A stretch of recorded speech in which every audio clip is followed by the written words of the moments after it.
Bonsoir chers amis de Code 243, nous avons promis cette émission avec Paul Sankara qui n'est d'autre que le frère de feu Thomas Sankara, le capitaine qui a eu à redynamiser, qui a eu à révolutionner l'Afrique tout entière, une jeunesse que nous avons connue. Il est à ma droite. Bonsoir Paul. Bonsoir. À côté de lui, nous avons le professeur Nyaka qui est très connu dans la capitale américaine et surtout dans le milieu panafricanisme africain ici aux États-Unis. Bonsoir professeur. Bonsoir Abraham. Et je ne saurais présenter Freddy Monanga qui est avec nous, co-présentateur avec moi. Bonsoir Freddy. Bonsoir Abraham. Vous avez tous lu, chers téléspectateurs, l'actualité. Elle est aujourd'hui basée à Ouagadougou, au Burkina Faso, pays des gens intègres où il y a une révolution qui a bouleversé les données en moins de 48 heures. Je dirais en 48 heures, un président qui était là depuis plusieurs années a été déchu et se trouve aujourd'hui en exil.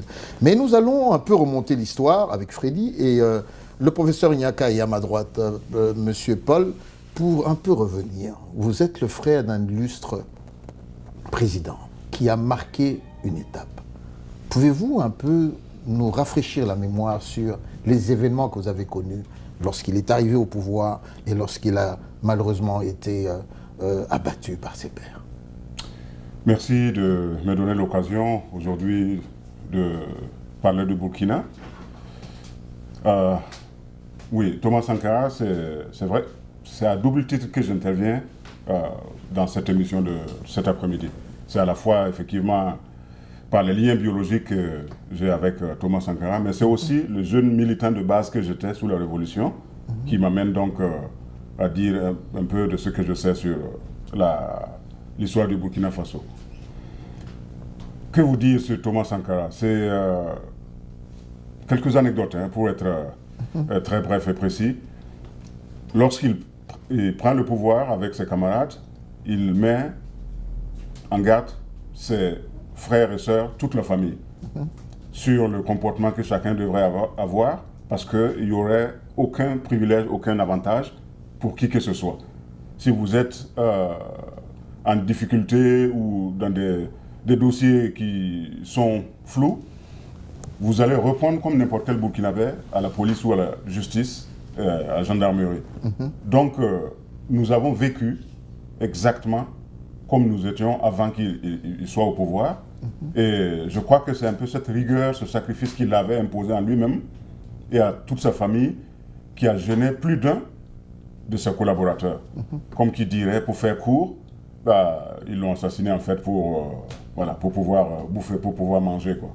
Et on l'a vu par la suite d'ailleurs avec le régime de Blaise Compaoré en 27 ans, qui était diamétralement opposé à la philosophie, la vision et les actions posées par Thomas Sankara sous la Révolution. Mais je voudrais demander à Paul, pour les jeunes qui nous suivent, en dehors des discours très chauds de Thomas Sankara, et en dehors du fait qu'il a décidé de traiter sa famille biologique comme tout citoyen burkinabé, pouvez-vous nous dire, pour les jeunes qui nous suivent, qui ne connaissent pas Thomas Sankara, quelles sont les actions qu'il a eu à poser au Burkina qui a peut-être amélioré les conditions de vie des Burkinabés ou qui a fait la différence avec ceux qui sont venus avant lui? Très bonne question. Je crois que il y a deux formes d'acquis de la révolution au Burkina Faso de 1983 à 1987 avec Thomas Sankara.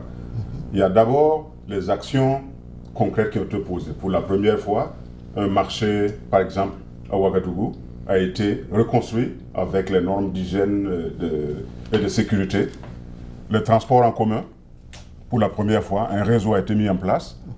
En matière de système éducatif, de santé, les organisations des Nations Unies ont même repris dans leur rapport des conclusions par rapport à ce qui a été fait en 4 ans, de 1983 à 1987, étaient complètement plus appréciables que ce qui a été fait depuis l'indépendance, 1960 jusqu'à 1983.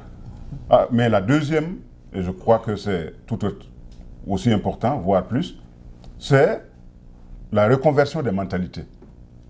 Ce qui se passe aujourd'hui au Burkina est en lien avec ce qui s'est passé sous la Révolution. Amener les gens à compter sur leurs propres forces, à prendre conscience des réalités du pays, mais se dire en même temps que, même en tant que pays enclavé, sans accès à la mer, nous pouvons, avec les connaissances et les moyens que nous avons, transformer ce pays-là.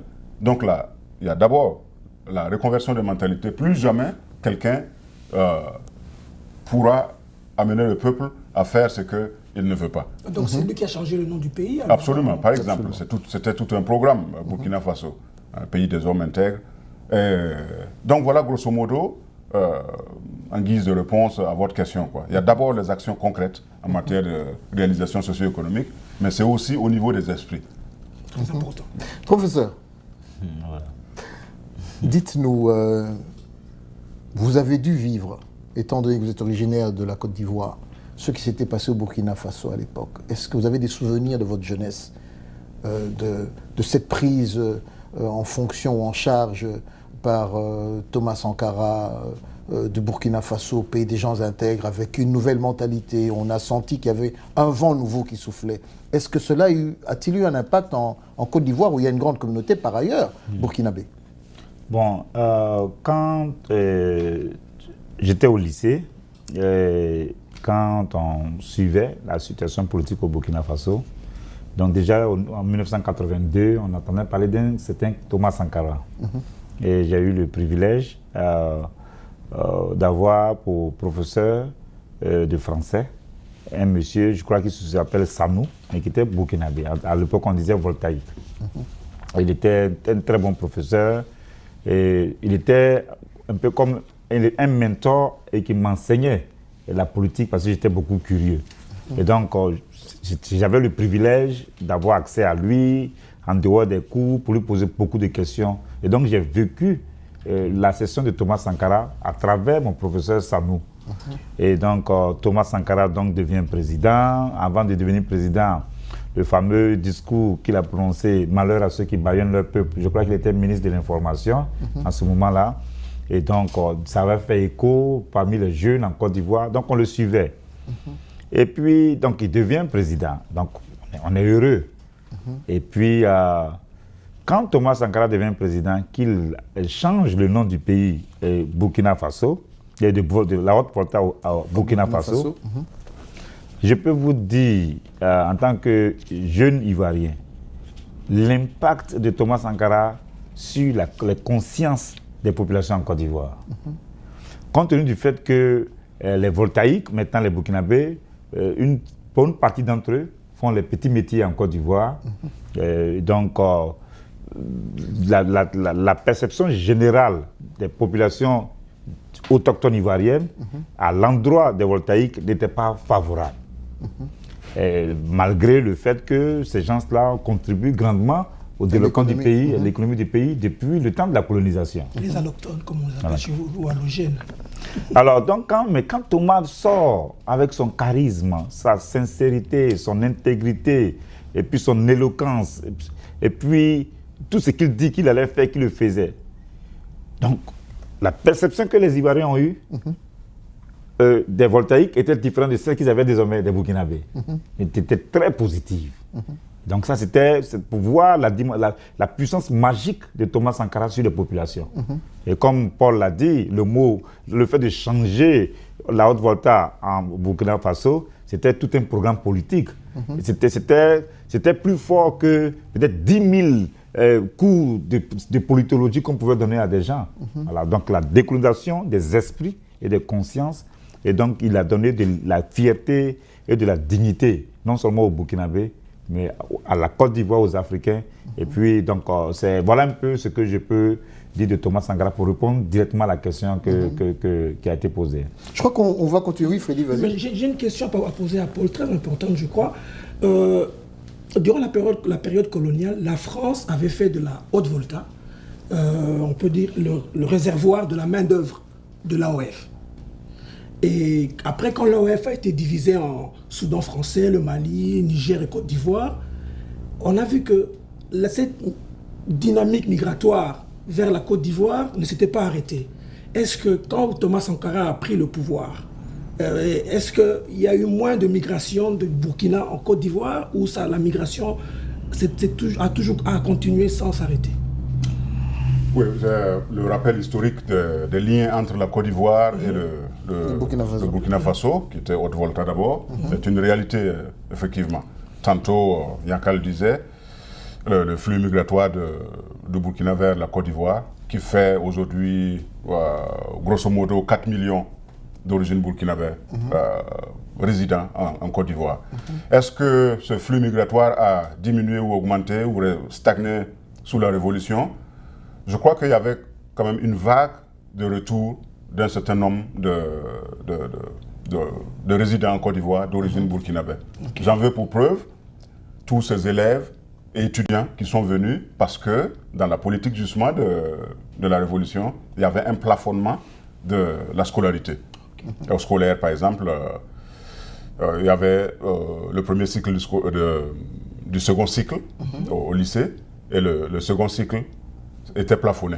Aucun lycée privé ne pouvait demander au-delà d'une certaine somme, ce qui était mais largement en deçà des réalités en Côte d'Ivoire. Donc beaucoup sont venus, en dehors même de ceux qui, de par leur patronyme, sont originaires de Burkina, sont venus poursuivre leurs études au Burkina Faso. C'est entre autres exemples d'un homme illustre, l'actuel ministre de l'Intérieur en Côte d'Ivoire, Ahmed Bakayoko, a suivi ses études au Burkina. En tout cas, ne serait-ce qu'une partie au Burkina Faso. Durant la période révolutionnaire. Je sens, professeur, vous Paul a bien fait ce qu'il a dit. Je m'apprêtais à dire cela. Je voulais juste ajouter. Allons-y. Ok, c'est vrai que les Burkinabés retournaient, mais comme il a dit, le nom du ministre Ahmed Bakayoko, on a vu, je ne dirais pas pour la première fois, mais pour nous, en fait, pour notre génération, pour une fois, les Ivoiriens, émigraient, voilà, cette fois vers le Burkina Faso. C'était l'inverse. C'était l'inverse. En fait, on ne dirait pas l'inverse parce que les Burkinabés venaient toujours, même s'il y avait d'autres Burkinabés qui retournaient, mais on voyait les Ivoiriens aller, parce qu'il y avait une tendance, et puis elle était nette. Et il y avait, comment je dirais, le probatoire que les gens faisaient en première. Et donc, quand ceux qui avaient des difficultés, ceux qui échouaient, ceux qui voulaient éviter cela, donc les Ivoiriens allaient. Je crois même que Madame Singleton, Marie-Antoinette Singleton aussi a vécu au Burkina. Je crois qu'elle aussi a vécu au Burkina. Pas parce qu'elle était brillante, mais elle était au Burkina, je crois qu'elle me l'a dit. Donc il y a... Nous rappelons, Madame Singleton, c'est la fille de Monsieur Laurent Gbagbo. Donc voilà, donc c'était ça. Et donc quand je parle de ça, je suis vraiment content, parce que ça me fait sourire parce que Thomas, c'est-à-dire Thomas était spécial. Thomas était vraiment spécial. Et on parlait de ça tout à l'heure, mais dans mon parcours, on a vu quelqu'un qui peut avoir une influence instantanée, et puis exponentielle, et puis magique et phénoménale sur ces populations. Mais tant qu'on y est, vous aviez le président Houphouët à l'époque. Est-ce que cela n'a-t-il pas suscité au niveau de l'opposition, si on avait une au niveau de la Côte d'Ivoire, une nouvelle tendance? Est-ce qu'on ne faisait pas des comparaisons en tant qu'Ivoirien en disant, mais écoutez, regardons chez le voisin, on a l'impression que ça va mieux. Vous n'avez pas connu ça? Par rapport à l'opposition, mais par rapport à Houphouët. Par rapport à Houphouët d'abord. Alors, mais bien sûr que, je me souviens que Thomas était venu un jour en Côte d'Ivoire et puis il a demandé à parler à la jeunesse. Houphouët a refusé. Houphouët a refusé. Donc, tu ne vas pas venir parler à ma population. Tu me crées déjà suffisamment de problèmes. Donc, donc bien sûr qu'il y avait ce truc. Et puis bon, hier, Thomas, il était, pour parler comme les Américains, he was a troublemaker. He was causing trouble everywhere. Juste ajouter quelque chose de très concret. Les tribunaux populaires de la Révolution, sous la Révolution bien entendu, étaient radiodiffusés, libres d'accès. Wow. Les pays voisins au Burkina, où il y avait, comme la Côte d'Ivoire, les gens écoutaient le déroulement radio collé à l'oreille qui est à Abidjan, qui est à Korogo, etc. De la Côte d'Ivoire, du Togo Mali, et Niger, d'ailleurs, Togo, Bénin. ce qui se disait sur tel régime, Wow. les dignitaires qui étaient traduits, et vous expliquez. Et j'en profite, je ne suis pas du droit, je ne suis pas un spécialiste, mais j'ai entendu des gens, burkinabés ou non burkinabés, dire que le droit bourgeois était inversé, il n'y avait pas d'avocat, etc. Non, mais est-ce que c'est la panacée, cette forme de droit-là? Ouais, exactement. D'autant plus qu'il y a des dignitaires qui ont été acquittés, qui ont été blanchis. J'en veux pour preuve l'ancien président Sangoulé Lamizana. Il a été acquitté, il a été blanchi. On vous accuse de ci et ça. Si vous n'avez rien effectivement fait par rapport à ça, mais Vous défendez. vous défendez et puis vous êtes acquitté. Et d'autres aussi ont été condamnés parce que il y avait les preuves sur la table qui montraient les falsifications et les détournements divers. d'argent. Donc voilà, je voulais juste ajouter cet Mais aspect. une question à Paul, un peu, je dirais, presque personnelle. Qu'est-ce que, puisque Thomas Sankara, c'était votre frère, donc vous a-t-il parlé de ses rapports avec Houphouët-Boigny? Honnêtement, la chose politique ne se discutait pas en famille quand il venait chez les parents. Important. De temps à autre, les uns et les autres pouvaient, notamment les parents, leur dire ce qu'ils entendaient en ville ou des choses leur ont été rapportées par rapport à telle ou telle décision, etc. Non. Pour cette question de rapport entre Thomas Sankara et Houphouët-Boigny. S'entendait-il bien, s'entendait-il pas? Est-ce qu'ils se téléphonaient Non, honnêtement, non. Il n'en parlait pas. Maintenant, sur la base des analyses et des lectures et des conversations que j'avais avec un certain nombre de personnalités, bien sûr que, comme vous le savez tous, à Côte d'Ivoire, Houphouët-Boigny ne voyait pas d'un bon œil, c'est au bas mot, ce qui se passait au Burkina, parce que ça donnait des velléités, des exemples, des envies de la jeunesse, qu'elle soit ivoirienne ou malienne ou togolaise, afin que ce qui se passe au Burkina se passe aussi chez eux. Lorsqu'il dit par exemple que, je crois que c'était à une des conférences CAO, les mêmes causes produisent les mêmes effets, voilà, et que la révolution peut se produire un peu partout parce que c'est les mêmes mots que les pays africains connaissent. Voilà, ça ne plaisait pas vraiment. Je voulais ajouter un truc rapidement. Allons-y. Justement, Thomas avait dit un jour que, je crois que c'était au cours d'une réunion, ou pas, il avait fait une tournée vers je ne sais pas si c'était au sud du Burkina maintenant, qu'on connaît un peu plus la géographie. Et puis il disait que les pays qui sont autour de nous ont besoin, eux aussi, de révolution. Donc, Houphouët-Boigny, qui n'a pas bien accueilli le message, au cours d'une réunion, lui dira non, que les pays autour du Burkina n'ont pas besoin de révolution, mais ils ont besoin d'évolution. Donc, il y avait ce genre de... Voilà. Et puis, donc, à la tête de la CAO, il y avait, je ne sais plus si c'était Mohamed Diawara, qui avait été poursuivi pour détournement. Et donc, ça a été aussi à la base d'un clash entre Houphouët-Boigny et puis Thomas Sankara. Sankara voulait que justice soit faite, qu'il soit traduit et mis en prison. Houphouët voulait le protéger. Donc il y a eu beaucoup de choses de ce genre. Il faut préciser que la nationalité de Diawara, il était burkinabé. Ok. Voilà. Pour ceux qui nous suivent, qui ne savent pas. Non, il était malien. Malien. Mais il y avait Moussa Ngom, qui était le secrétaire général de la CAO, sénégalais, Diawara et Diakité. Je crois que c'est Diawara qui était ivoirien, il me semble. Diakité, malien. Mais il faut pour ceux qui nous rejoignent, nous sommes sur le code 243 avec M. Paul Sankara, le frère de Thomas Sankara, le professeur Nyaka et mon confrère Freddy. Nous parlons de l'actualité du Burkina Faso, mais également de la révolution de la mentalité et d'autres relations que cela a à voir ou impact au niveau de l'Afrique. Mais il y a une chose que nous devons reconnaître ici, que cette montée, cette nouvelle vision politique de la gestion d'un pays de Thomas ne pose pas simplement des problèmes à Houphouët, mais ces problèmes vont... On se rend compte, nous-mêmes au Congo, Zaïre à l'époque, il y a une mentalité qui s'installe. Si les Congolais se souviennent, Mobutu prend une décision au niveau des écoles. Quelque temps auparavant, après qu'il ait été en Chine, il y a un peu plus de conscientisation. Il y a des cours qui interviennent dans l'éducation.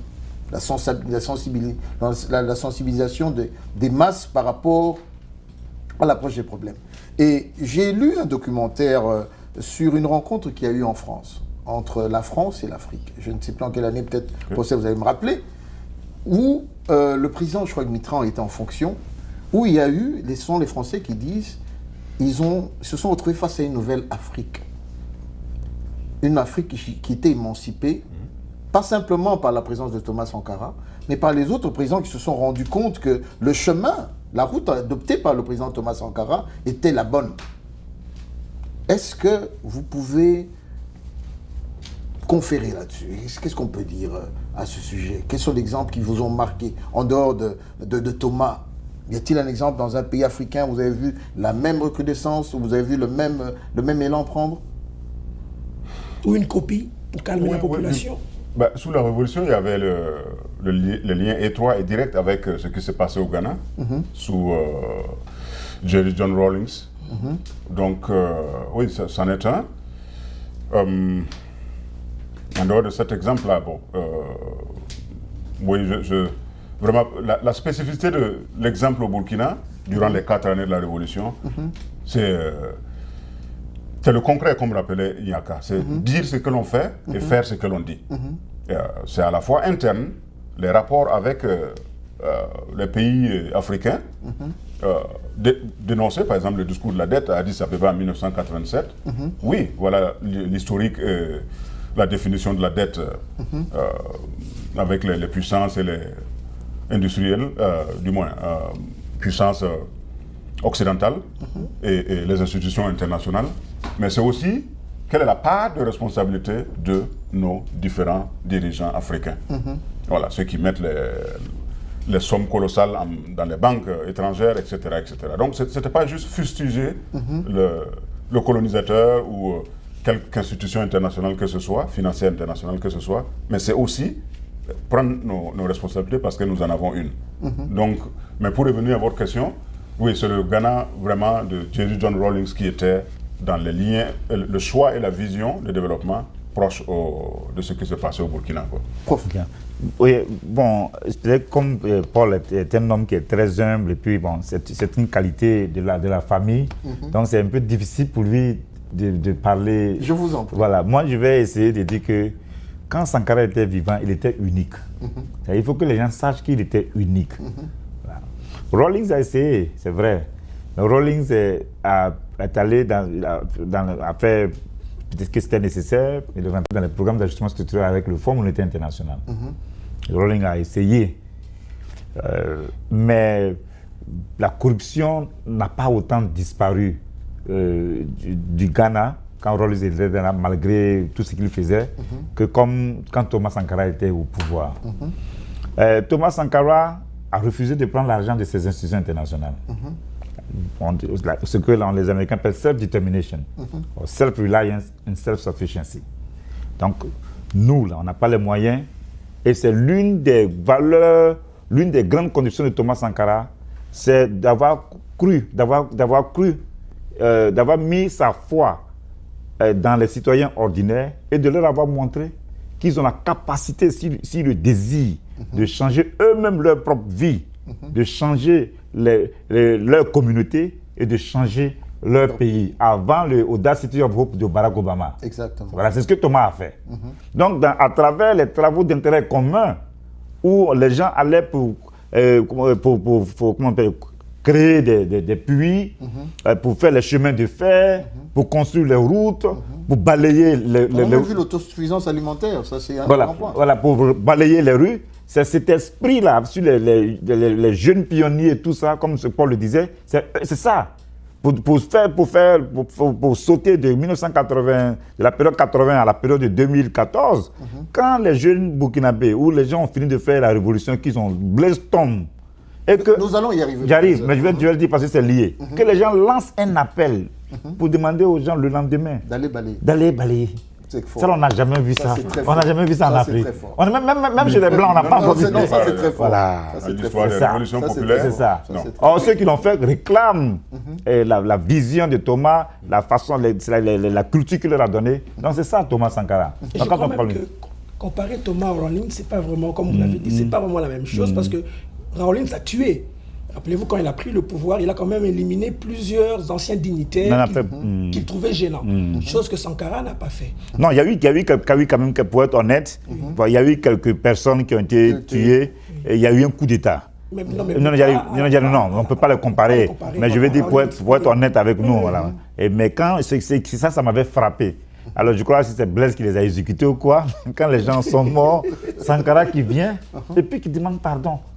Que oui, les gens ont voulu nous tuer, tout ça, bon, ils ont perdu la vie, mais on ne va plus recommencer ça. Ça, c'est Blaise qu'on parle. Non, c'est Thomas. Thomas Thomas qui présente des excuses. Tu peux me corriger si je laisse finir. Voilà. Non, moi j'ai vu une image récente, je l'ai même.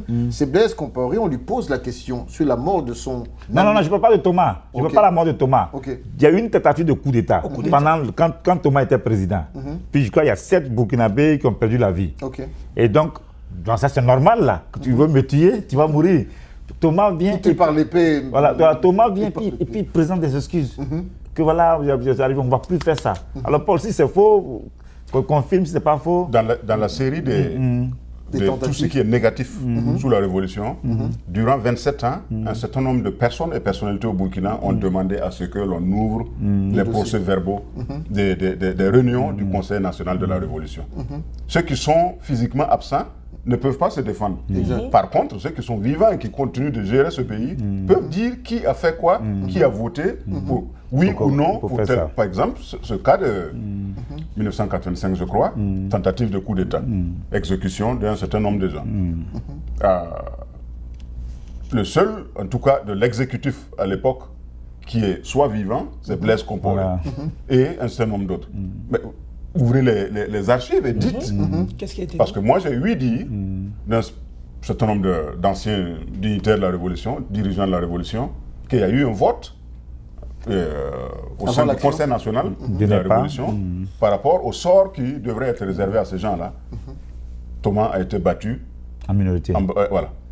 Wow. Voilà. Malgré qu'il était président, il est arrivé au niveau du Conseil. Son principe était, il ne faut pas. Nous allons donner l'occasion encore une fois de plus à des gens de dire que, comme disait SAS, qui a écrit Philippe de Villiers, les cadavres sont jonchés dans les rues de Ouagadougou. Putsch à Ouagadougou, c'est le titre je me souviens. de son torchon. Alors, si vous faites une action comme ça, c'est donner l'occasion ou approuver tout ce qui se dit qui est complètement faux. Donc, jusque-là, un autre exemple. Les séries de dégagement. L'histoire des enseignants qui ont été dégagés ou des magistrats à l'époque, syndicat des magistrats dégagés.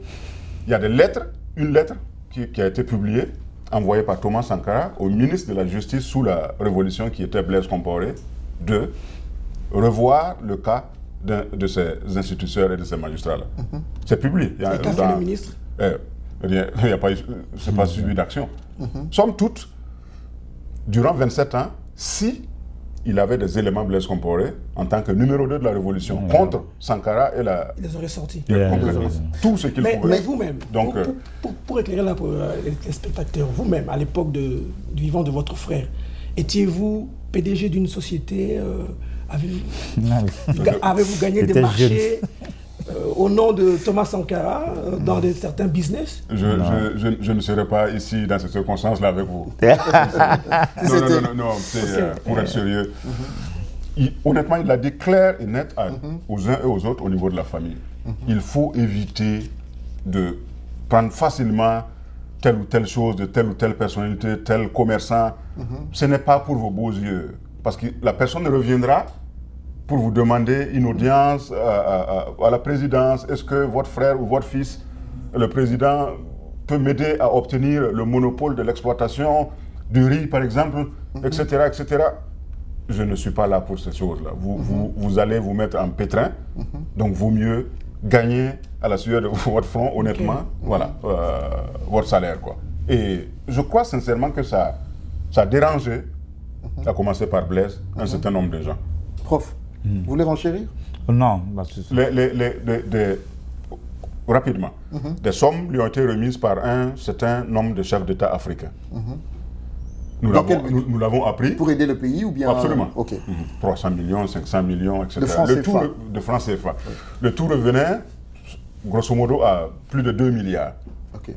Moi, je l'ai personnellement appris à la première séance de la... Je ne me rappelle plus exactement du développé de cette commission-là, mais c'est la commission de prévention du peuple contre la corruption, quelque chose comme ça, qui était présidée par un des 4 qui étaient, Henri Zongo. Il y avait Sankara, Compaoré, Lengani et Zongo. Et c'est Zongo qui présidait cette commission-là. Et Thomas est arrivé, et était le premier à déclarer son patrimoine. Voilà. Et qu'il pouvait vérifier effectivement si quelque chose manquait ou il y a eu mensonge, etc. Voilà.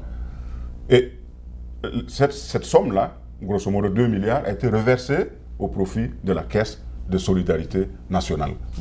5 voitures reversées au profit du parc automobile national. Voilà, voilà des exemples concrets qui... Exemples concrets. À propos, pour ceux qui nous rejoignent, j'aimerais vous demander d'aller sur YouTube ou ailleurs. Vous serez estomaqué de lire et de voir que le feu Thomas Sankara, lorsqu'il a pris le pouvoir et qu'il y a eu cette révolution avec ses compères, avait demandé aux ministres d'abandonner leur voiture, leur belle et luxuriante Mercedes, au profit des Renault 5. 5 ou 4. C'est Renault 5. J'ai vu Renault 5, il y a eu même des Renault 4, juste pour montrer l'exemple. Et lui-même était en Renault 5, comme tout le monde. Et vous pouvez comprendre, chers amis, téléspectateurs, que nous parlons d'un homme qui, aujourd'hui, avec ce qu'il y a, la révolution qu'on a connue au Burkina Faso et dans certains autres pays, et en est l'auteur et le père spirituel. Tu as une question ? Non, on peut continuer. Nous continuons. Maintenant, un moment douloureux de l'histoire. Je crois avoir lu que Thomas a commencé à parler. Parce que j'ai l'impression que les grands hommes, avant leur disparition, ont toujours une phrase, ont un moment où ils disent quelque chose, il y a un legacy. C'est comme s'ils sentent qu'ils vont... C'est comme ils sentent qu'il y a quelque chose. Au niveau de la famille, avez-vous un souvenir d'une parole ou d'une phrase prémonitoire ou qui vous est revenue lorsque cet incident est arrivé, ce meurtre? Non, pas spécifiquement. La dernière fois où Blaise Compaoré est passé dans la cour des parents, c'était 2 semaines environ avant le 15 octobre 1987, date de l'assassinat de Thomas Sankara. Notre papa a demandé à parler à Blaise Compaoré avant 15 octobre 1987, parce que nombreux et divers étaient les personnes et personnalités qui venaient le voir comme étant le dernier recours pour intervenir auprès de Blaise Compaoré, parce que sur la base de ce qui se préparait contre Thomas, que ce soit des militaires, des civils, des Burkinabés et non-Burkinabés, sont venus voir le père. Ah, parce qu'il y avait déjà des bruits qui circulaient. Absolument. Non. Et les personnes, à partir de ce qu'il disait, ne pouvaient pas mettre en doute, quoi. Mais même des non-Burkinabés. Okay. 2 fois de suite, Blaise Compaoré disait qu'il était en mission ou qu'il viendrait, en tout cas il passerait voir le papa jusqu'à ce que le 15 octobre ait lieu. Thomas Sankara, phrase prémonitoire, non, parce que ça se disait vraiment, c'était connu. Même le sourd l'entendait quoi, sur ce qui se tramait du côté de Blaise Compaoré quand Thomas Sankara. Mais qu'est-ce que Blaise a dit à votre papa? Non, il n'est pas passé. Non. C'est un des frères que le papa a envoyé pour demander à Blaise qu'il souhaiterait le voir. Quoi. Y avait-il déjà à ce moment-là, oui, prof? Déjà, je crois que, je ne sais pas si c'est toi qui m'as dit, même Pascal, mais je crois qu'un jour, il était certainement arrivé et vous lui avez demandé, il avait dit non, qu'il n'y avait pas de problème. Absolument, ah oui, j'oublie cet aspect. Oui, c'était peut-être un mois avant ou quelque chose comme ça. Que non, c'est les rumeurs. C'est les rumeurs et les gens qui cherchent à les diviser. Mais comment avez-vous perçu ce tête-à-tête? Moi, je crois que j'étais encore étudiant en Belgique avec François Mitterrand. Ça, c'était l'un des grands moments où les analystes ont dit « Waouh, attention, là, il y a danger ». Comment avez-vous perçu cela? Ça doit être un moment... Avait-il préparé son coup en se disant « Je vais recevoir le Toubab à ma manière et lui faire comprendre ce que je vais lui faire comprendre ». Comment cela a-t-il été perçu? Est-ce que vous avez essayé de corriger le tir entre l'accueil à l'aéroport et tout ce qui s'est passé dans la soirée? Comment avez-vous vécu cela? Moi, sincèrement, je crois que c'est Thomas, c'est dans son entièreté, quoi. Oui, pour l'hospitalité africaine, burkinabé, précisément, mais aussi, soyons francs dans les relations. Que ce soit des parents ou des amis, des blancs ou des noirs, ceux qui nous ont colonisés, j'aime pas ce terme-là, ou pas, il faut qu'on se dise les yeux dans les yeux les quatre vérités. Pourquoi avoir accueilli en France des gens comme Peter Botta, Jonas Savimbi, qui plus tard allaient faire du deal de diamants et d'armement avec Blaise Compaoré. Donc c'est ça, c'est oser le dire, ça blesse, comme l'a dit d'ailleurs le président français dans sa réplique, comme quoi il avait préparé un discours, mais vu la nature du soleil du Burkina, il est obligé de l'empocher et puis répondre directement, quoi, parce qu'il ne vous laisse pas dormir en paix, il vous titille, etc. etc. Bon, ça c'est tout, voilà, c'est la nouvelle forme de diplomatie de Thomas Sankara. Et avant cela, il y avait un certain nombre de positionnements sur des questions comme le Polisario, sponsoriser le statut de la Nouvelle-Calédonie aux Nations Unies, et j'en passe. Non, l'apartheid. L'apartheid aussi, oui. Pardon. Qui dit que il faut Palestine. Pourquoi les grandes puissances, comment dirais-je, leur accord pour détruire les armes, la course aux armements, etc. Donc au lieu de les détruire, il ferait mieux de les envoyer à l'ANC pour combattre l'apartheid. États-Unis et Union soviétique, il ne faut pas les détruire, envoyez-les à l'ANC pour mettre fin à l'apartheid. Voilà, c'est provocateur, oui. Allez-y. Non, mais je vois bien que Thomas Sankara était vraiment un Africain. Il était resté africain à l'intérieur. En tant qu'Africain, est-ce qu'il consultait son papa, votre papa, dans certaines décisions qu'il devait prendre? Lui arrivait-il de soit consulter la famille, les oncles ou les parents ou votre papa, je ne sais pas? Non, consulter non, mais recueillir les avis, oui. Voilà. Que pensent les élèves, les étudiants? Qu'est-ce qu'on dit dans les marchés? Les anciens, ça, il vous demande etc. ça. Absolument. Il peut effectivement. Et lui-même, quelquefois, se déguisait et allait en vélo de course tardivement la nuit pour s'asseoir devant le vendeur de café. J'ai eu dire qu'une fois, il y a quelqu'un qui disait des choses sur la révolution. Il a lancé en fait le sujet. C'était dans la pénombre. Et le vendeur était là, servait les clients. Il y a un qui saluait bien les efforts qui étaient entrepris par la révolution. Mais arrivé au niveau des CDR, il n'a pas manqué d'aller dur sur le CDR, etc. Mais le vendeur, je ne sais pas comment, de café, a remarqué un peu à qui ressemblait ce client. C'est monsieur. Un peu bizarre. Et qui fait signe à celui qui était en tonitruant en train de parler de CDR, etc. Il fait attention là. Et à un moment donné, il se découvre et puis il dit que c'est des choses comme ça qu'il a entendu. Il ne faut pas empêcher aux gens de dire ce qu'ils pensent, que ce soit vrai ou pas, parce que ça aide. Les bénis oui et camarade président, non, on contrôle la situation. Non, je crois qu'il n'en avait pas besoin, quoi. C'est plus ce... C'est plus à ce niveau-là. Professeur, je sais que vous bouillonnez, dites-moi. Non, on a besoin de vous entendre avec... Moi, j'ai une question pour le prof. Non, c'est ce que Paul dit, c'est intéressant.